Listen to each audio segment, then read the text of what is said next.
পাঁচু, বলো গুলটে মামা। আচ্ছা গজাদার এই আমবাগানে আমরা কত বছর হলো আড্ডা মারছি বল দেখি? এই 4-5 বছর হলো। কে রে ভেন্ডি? কেন? পাঁচু তো ঠিকই বলেছে। সবকটা দেখছি তোরা বেশ বড় সাইজের ক্যালটাবুলাস বলদ হয়ে উঠেছিস। কেন? 5-6 বছরই তো হবে গুলটে মামা। 1 বছর কত দিনে হয় বল দেখি? কেন 365 দিনে? ওরে গলতপুরের ফেলমারা বলদ পাঁচু, সে তো এ দেশীয় মতে পিটালিতে 12 দিনে 1 বছর হয় রে। 12 মাসে 1 বছর হয় তো গুলটে মামা। তাহলে পিটালিতে কত দিনে 1 মাস হয়? 1 দিনে 1 মাস, 2 দিনে 2 মাস, 12 দিনে 12 মাস, ব্যাস 1 বছর হয়ে গেল। হেভি ফাস্টিং এ চলে ওরা, বুঝেছিস? আমাদের মতো এত ষোলো ভাবে দিন কাটায় না। পিটালি দেশে সপ্তাহ হয় না? না, ওখানে এখনো সপ্তাহ চালু হয়নি। অত হিসেব রাখার সময় নেই ওদের। সকালে ঘুম থেকে উঠলো, রাতে ঘুমোলো, ব্যাস 1 মাস হয়ে গেল। জয় গুরু।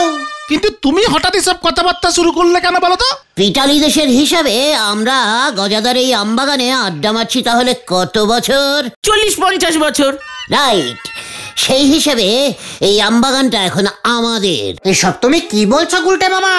তোর বাবা চণ্ডী উকিলকে জিজ্ঞেস করগে যা, আইন আমার জানা আছে। বিনা ভাড়ায় আমরা টানা 50 বছর এই বাগানে আড্ডা দিয়েছি। তার মানে এই বাগান এখন আমাদের। কি আইন? অহন এই বাগান কার? আমাদের। না মানে গজদা, বলছিলাম প্রায় 50 বছর হয়ে গেল তো। কি হয়েছে 50 বছর? এই বাগানের বয়স? না মানে আমরা এই বাগানে আড্ডা মারছি। ওই তগ বয়স কত? এই মানে মেরে কেটে ধরে কেটে আমার 35, পাঁচুর 17, ভেন্ডির 16.5, ঘটনের 15, টোটাল 109। এই লই গাই তগ স্কুল থেকে ঘাট ধাক্কা দিছে, অহন আমিও দিমু। মানে গজদা কোনো মানে বুঝি না। আমার বাগানে তগ আড্ডা মারণ বন্ধ। নো বন্ধ, অল খোলা। কি? ভারতীয় বাগান আইনে বলা আছে টানা 50 বছর, মানে এক টানা বাগানে বসিয়া আড্ডা মারিলে সেই বাগান আড্ডা মারাকারীদের হইয়া যায়। এত বড় সাহস তগ আমারে আইন দেখায়? আমি অহনি চণ্ডী উকিলের কাছে যাইতাছি, তগ নামে মামলা করুম আমি।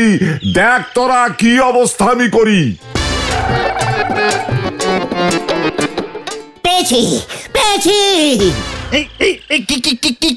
কি পেয়েছো তুমি গুলটে মামা? যা সন্দেহ করেছিলুম। ওই তুই কি সন্দেহ করছিলি? তেল। হ্যাঁ, এই বাগানের মাটির নিচে পানিজ তেল আছে। কি আছে? পানিজ তেল। ওটা খনিজ তেল হবে গুলটে মামা। কি গন্ধ! তেলগুলো এখানে পানিজ আছে, মাটির উপরে চাপ মেরে তুললে খনিজ হয়ে যাবে। ওই তোলা যাবি নাকি লোক ডাকুম? হইডা লাঠিটা লই আয় তো। এ বাগান আপনার রইল না গজাদা, সরকারের হয়ে গেল। আর পারতাছি না আমি অহনি বলো হরি দারুকারে খবর দিব। চল পাচু, আমরাই সরকারকে খবর দিই। গুলটে মামা যত সব বিয়াই কেল্লার দল এনে আইরা জুটছে।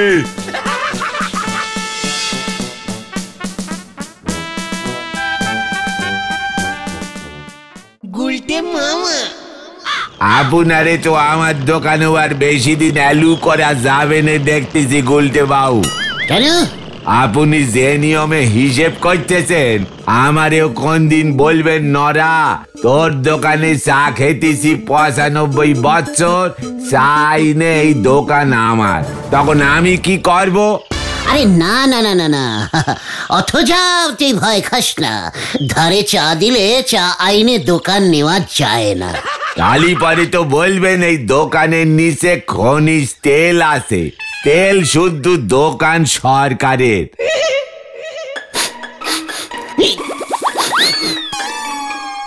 তেল এখনো এদিকটায় আসেনি দেখছি, কেমন যেন কাঠ কয়লার গন্ধ পাচ্ছি। এই দেখেন গুলটে বাবু, আপনার এই গন্ধ শোকাশুকি বন্ধ না করলি পরে আমি আপনার ফুটো চাও বেচবো নে। আরে না না না না, আমাদের এই গলতপুরের মাটির নিচে তেল আসবে কোথা থেকে? ওসব গুলটে মামার ট্যাকটিস। What tactics? আমি তোদের আগেও বলেছি পাচু, মাটির নিচে জল তেল সব মিশে থাকে। কিন্তু মাটির নিচ থেকে তো কল দিয়ে জল ওঠে। গলতপুরের সবকটা কল হলো জল কল, টিউবওয়েল, একটাও তেল কল নেই। জয় গুরু। এবার আমি এই গলতপুরে তেল কল পুঁতবো, ছেলে আয়। কোথায়? প্রথমে জায়গাটা ঠিক করতে হবে, তারপর সরকারকে খবর দিয়ে তেল কল আনতে হবে, তারপর সেটা পুঁততে হবে। অনেক কাজ, জলদি চল, হারিলাপ হারিলাপ। ওটা হারিয়া ভাবে গুলটে মামা। গলতপুরের মাটি থেকে তেল তুলবে, আর সেই তেল দেখি আনন্দে মুরগিগুলো পেকম তুলি নাচবে। হরি বল।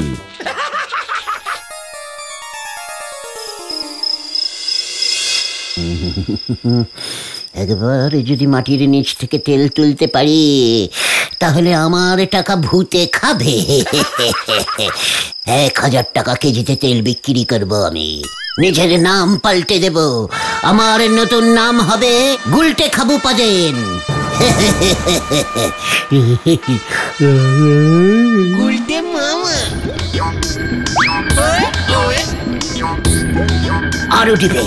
আরো টিপে নামা।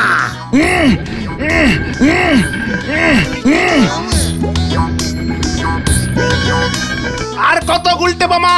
যত টিপে নামবি তত খাঁটি তেল উঠবে। মাটান হেইয়ো মারো, হেইয়ো হেইয়ো মারো, হেইয়ো। গুলটে মামা সরষের তেল উঠেছে। ইয়াহু! 3000 টাকার কেজিতে বেচবো। অনেকদিন ধরেই আমি এই স্কুল মাঠে শস্যের তেলের গন্ধ পাচ্ছিলাম রে পাঁচু। এই তেল দিয়ে গাড়ি চলবে? এরোপ্লেন চলবে রে। বড় লোক হয়ে গেছি আমি। বড় লোক, বড় লোক, বড় লোক, বড় লোক। গুলটে মামা, ও গুলটে মামা, ওঠো ওঠো ওঠো। বড় লোক। কে কে কে কে কে কে কে? কি ব্যাপার? কি তোরা এখানে কি করছিস? সর্বনাশ হয়ে গেছে গুলটে মামা, সর্বনাশ হয়ে গেছে। কি সর্বনাশ হলো রে সর্বনাশী ঘটন? গজাদা ভেন্ডির বাবাকে কমপ্লেন করেছে। আমাদের নামে মামলা ঠুকবে বলেছে? না, তবে ভেন্ডির বাবা চন্ডী কাকু ভেন্ডিকে বোর্ডিং স্কুলে পাঠিয়ে দিচ্ছে। চন্ডী উকিলের এত সাহস? তাহলে এবার কি হবে গুলটে মামা? এই মাত্র আমি মাটির নিচে শস্যের তেল পেলাম, আর তক্ষুনি এই ব্যাডিং নিউজ, ভেন্ডি কোথাও যায়ঙ্গা নেই। তুমি যেভাবে যোগ আটকাও, বোর্ডিং স্কুলটা নাকি সেই হত্যকা রাখালগঞ্জে অনেক দূর। আটকাউঙ্গা, আটকাউঙ্গা। চলে আয় তোরা। গুলটে মামা। চন্ডী বাবু, ও চন্ডী বাবু, ও চন্ডী উকিল, বাইরে নিকলা। দেখ কে আয়া হ্যায়। এই কে রে? ও তোরা কি চাই এখানে? ইয়ে মানে চন্ডী মেশামশাই, আপনি বুঝি কোর্টে যাচ্ছেন? হ্যাঁ, দেখতে পাচ্ছিস না চোখে কি নেবা হয়েছে? না না, তা নয়, মানে বলছিলাম যে আপনার ওই ভালো ছেলেটা, ইয়ে মানে ভেন্ডি, আড্ডা মারতে যাবেন আজকে? না, ও আর কোনো দিন তোদের দলে ভিড়বে না। ওকে আজকেই আমি বোর্ডিং স্কুলে পাঠিয়ে দিচ্ছি। বাঁচাও, আমাকে কিডন্যাপ করে বোর্ডিং এ চালান করছে। এই বাঁচাও। গুলটে মামা, আপনার নামে মামলা করব আমি। নিজের ছেলেকে নিজেই কিডন্যাপগিরি করে বোর্ডিং স্কুলে চালান করছেন, লজ্জা লাগে না আপনার? এত বড় সাহস তোদের! আজকেই কোর্টে গিয়ে তোদের নামে আমি ৭৭০০ ক, ৩৭৫০ খ আর ২৭০০ ও ধারায় মামলা ঠুকবো। গুলটে মামা বাড়ি চলো। মানে বলছিলাম কি, আমি না মাটি খুঁড়ে শস্যের তেল পেয়েছি। আমরা আর আড্ডা মারবো না, শুধু তেল তুলবো। তোদের দিয়ে আমি তেলের ঘানি টানাবো। গুলটে বাবা গো, কাঁদিস না ভেন্ডি, আমিও ২০,৩৩০-এর অ আ ক খ ধারায় মামলা জিতে তোকে বের করে আনবো। তোকে ছাড়া আমিও তেল তুলবো না রে। চলে রে পাঁচু, মনের দুঃখে এখান থেকে চলে যায়। গুলটে মামা। আজ আর আড্ডা মারতে ভালো লাগছে না গুলটে মামা। আমারও। যা বাড়ি চলে যা, ওকে চিন্তা করতে হবে না তোদের, ভেন্ডিকে আবার আমরা নিয়ে আসবো। তুমি চণ্ডী উকিলের সাথে মামলা লড়তে পারবে গুলটে মামা? চণ্ডী উকিল? জীবনে একটাও কেস জেতেনি, মনে রাখিস সেটা গোতন। এবার মনে হয় জিতবে। কবি নেই জিতেঙ্গা। আমি মাটি খুঁড়ে সর্ষের তেল বের করেছি, আর ভেন্ডিকে সামান্য বোর্ডিং স্কুল থেকে বার করতে পারবো না? ফু, যা যা যা, বাড়ি চলে যা, আমাকে একটু ভাবতে দে। কি ভাববে তুমি? মামলার প্যাচ। হুজুর, এই সেই চণ্ডী উকিল, জীবনে যে একটাও কেস জেতেনি, তাই রাগ করে নিজের ছেলেকে বোর্ডিং স্কুলে পাঠিয়ে দিচ্ছে। না হুজুর, আমার ছেলে ওই গুলটের পাল্লায় পড়ে একেবারে উচ্ছন্নে গেছে হুজুর। না হুজুর, আসামি মিথ্যে বলছে। ওর ছেলে সীমানে ভেন্ডিকে ওই যে হেড স্যার বসে আছে আপনি দেখতে পাচ্ছেন, নটু বাবু, পরপর 4 বছর ক্লাস 8-এ ফেল করিয়ে উচ্ছন্নে পাঠিয়েছে। না হুজুর, সারাদিন আড্ডা মেরেছে, স্কুল কামাই করেছে, পড়াশোনা করেনি, তাই ফেল করেছে চণ্ডীবাবুর উচ্ছন্নে যাওয়া ভেন্ডি। হুজুর, একটা ছেলেকে যদি প্রতি বছর এক ক্লাসে রেখে দেওয়া হয়, তবে কার পড়াশোনা করতে ভালো লাগে আপনি বলুন? আপনি তো কতগুলো ক্লাস পড়েছেন, আপনাকে যদি কেউ আটকে রাখতো আপনার কেমন লাগতো? ঠিক ঠিক, কেস দেখছি বেশ জটিল হয়ে উঠেছে। গুলটে মামা কি দিচ্ছে? তা আপনি চাচ্ছেনটা কি শুনে? ভেন্ডির মুক্তি, মুক্তি, মুক্তি, মুক্তি। ওকে যেন অলিবম্বে বোর্ডিং স্কুল থেকে ফিরিয়ে আনা হয়। হ্যাঁ হ্যাঁ, আমাদের ভেন্ডিকে ফিরিয়ে দিতেই হবে। Order order. অর্ডার করে দিন হুজুর, অর্ডার করে দিন। আমার ছেলেকে আমি বোর্ডিং স্কুলে পাঠাবো নাকি সিনেমা হলে পাঠাবো সেটা আমি বুঝবো। ঠিক ঠিক, দুই দিকেই ঠিক বললে তো চলবে না হুজুর। আইন সকলের জন্যই সমান। তাহলে তো স্যার কেস ডর হয়ে গেল। আমি স্যার মামলা করেছি, তাই স্যার আমাকে 1-0-তে জিতিয়ে দিন হুজুর। হুজুর, আমি রেগুলার কোর্টে মামলা করি, আমার দিকটাও দেখবেন হুজুর। বেশ জটিল কেস, এভাবে রায় দেওয়া যাবে না। ভাবুন স্যার, ভাবুন। আমরা ততক্ষণে নড়ার দোকান থেকে একটু চা খেয়ে আছি। না, আজ আপাতত মুলতবি রইল। আমি এই মামলা আবার শুনব 13 বছর পরে 18ই আশ্বিন। যা দেখি স্যার, না স্যার, না স্যার, না, এটা করবেন না স্যার, না, এটা করবেন না স্যার। ও গুলটে বাবা, কি হলো গুলটে বাবা? মামলা লড়ে ভেন্ডিকে বাঁচানো যাবে না দেখছি। কেন? কেন? কেসটা জটিল, মামলাটা 13 বছর চলতে পারে তো। হ্যাঁ রে। তবে এখন উপায়? সোজা আঙুলে হবে না, আঙুলটা বেকিং করতেই হবে আমাকে। বোম মারবো আমি। শোন আমার প্ল্যানিংটা।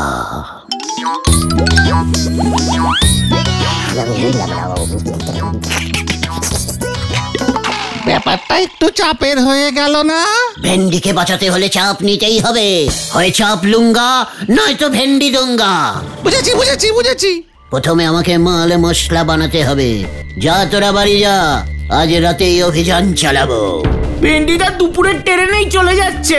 আমরা যাবো রাতের ট্রেনে, ভোরের ট্রেনে ভেন্ডিকে নিয়ে ফিরে আসবো।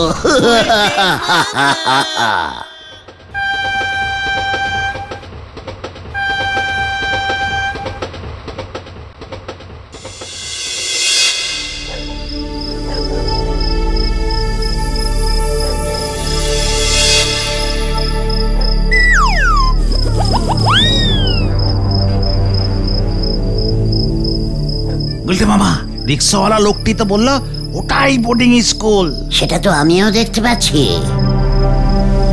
ওখানেই ভেন্ডিদা আছে। ভেন্ডিদা গো! চুপ চুপ, খেলটা বুলাস বলদ।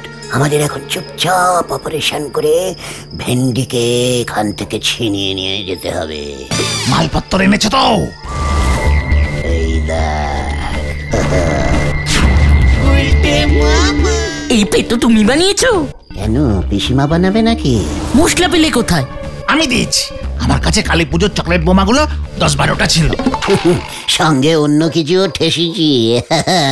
দেখবি এবার। ছাড়ো ছাড়ো। পেটো ফাটলেই সবাই যখন একেবারে কেঁপে যাবে, হইচই হইচই বেঁধে যাবে, তোরা সেই ফাঁকে ওই বোর্ডিং এ ঢুকে ভেন্ডিকে কালেক্টিং করে নিয়ে এখান থেকে পাগাড় পার হবে।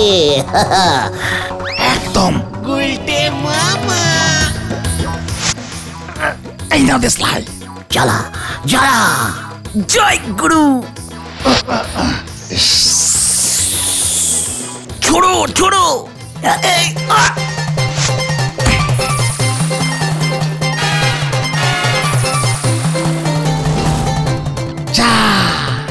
ড্যাম পেটো।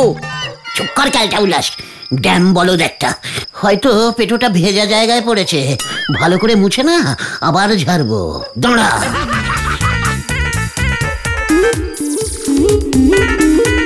আমার পেটোটা ঠিকই আছে রে, তোর দেশলাই কাঠিটা ড্যাম ছিল।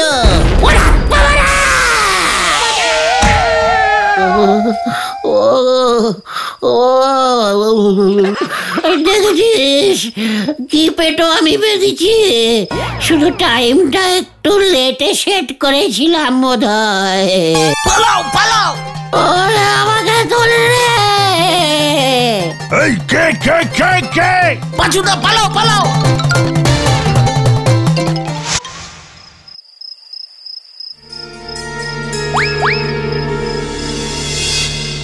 ভেন্ডিকে এখান থেকে না নিয়ে আমরা গলতপুরে ফিরছি না। এই পাঁচুটা এখনো আসছে না কেন রে? গুলটে মামা, কাজ হয়ে গেছে। ভেন্ডিটা কোথায়? জানি না। তাহলে কি কাজ করলি ক্যালটা বুলাস বলদ? ওই যে ওই ঘরটাতে বোর্ডিং এর ছাত্ররা ঘুমায়। ওই ঘরেই ভেন্ডিটা আছে? হ্যাঁ মনে হয়। ঢুকবো কেমন করে? দরজা তো সামনের দিকে, আমরা তো পেছনে। গর্ত করবো, গর্ত। সুড়ঙ্গ খুঁড়ে ওই ঘরে আমি ফুঁড়ে উঠবো।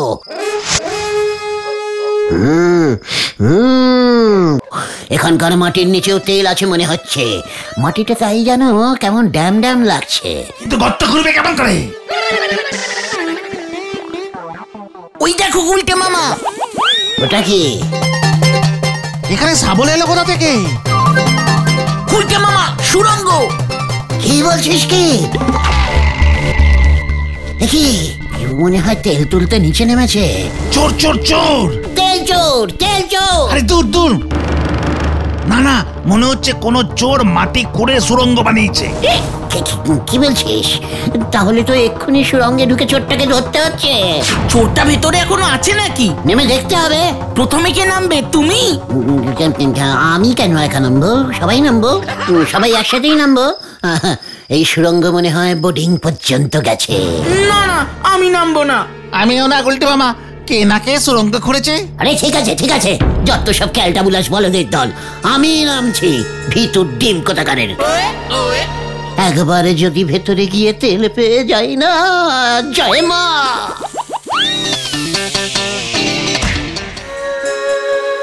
ওরে বাবা রে, এটা তো দেখছি সত্যি সুড়ঙ্গ। আমি ভেবেছিলাম ছোটখাটো গর্ত হবে বোধহয়। টুক করে নামবো আর টুক করে উঠে পড়বো। না, আমি উপরে উঠে যাই, কিন্তু কোন দিক দিয়ে উঠবো? আমার বোর্ডিং এর সামনে বোমা পড়েছে। রোজ রাতে ঘরে চোর ঢুকে জামা জুতো চুরি করছে। তোমাদের সব কটাকে তাড়াবো আমি। ওরে পাছুরে, আমি আর গর্তে নামবো না রে। গুলটে মামা, তেল পেলে? আমি বাড়ি যাবো। ওরে বাবা রে।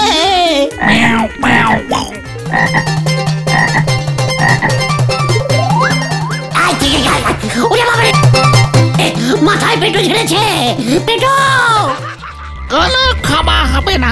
হয় চোর ধরো, নয়তো তোদের জেলে পড়বো আমি। আমি উপরে উঠে কি মনে হচ্ছে? আসলে আমি উঠেছি স্যার। এই চোর চোর চোর চোর চোর চোর। কোথায় কোথায় চোর? কোথায় চোর? মার মার। বাঁচাও বাঁচাও বাঁচাও। ওরে বাবা রে, বাঁচাও। ওরে বাবা, কি সাহস! চুরি করতে সুড়ঙ্গ খুঁড়েছে। আমি গর্তে তেল তুলতে নেমেছিলাম। বাঁচাও বাঁচাও বাঁচাও। বাঁচাইয়ে বাঁচাও বাঁচাও বাঁচাইয়ে। গুলটে মামার গলা না? বাঁচাও বাঁচাও বাঁচাইয়ে। সর্বনাশ, গুলটে মামা মনে হয় ওই ঘরে গিয়ে ঢুকেছে। তা তাহলে সত্যি সুড়ঙ্গ ছিল। ওরে বাবা, বাঁচাও বাঁচাও বাঁচাও বাঁচাও। আমাকে বাঁচা রে ভাই টুকন।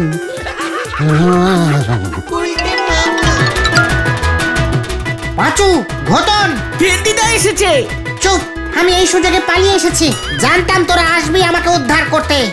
আমি বাড়ি যাব, আমি বাড়ি যাব। হ্যাঁ, তোল তোল ভেন্ডি তোল। গুলটে মামা। ওরে বাবা রে, ও বাবা গো, ও সারা শরীরে ব্যথা রে। ঠ্যাঙানি খেয়ে লাভই হয়েছে তোমার। কেন রে, কেন এ কথা বলছিস? ওই বোর্ডিং স্কুলের স্যার আমাকে শুদ্ধ সাসপেন্ড করেছে।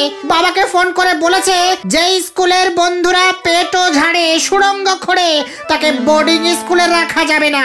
জয় গুরু। তাহলে চলো গুলটে মামা, এখন আমরা তেল তুলি। তুমি যে বললে কোথায় তুমি তেলের খোঁজ পেয়েছো? আমি আর তেল তুলবো না রে ভাই টুকন। কেন? তেলের নেশায় ওই গর্তে ঢুকেছিলাম। তাহলে তুমি কি তুলবে গুলটে মামা? রেশন। গুলটে মামা কি জয়। ওরে বাবা রে। গুলটে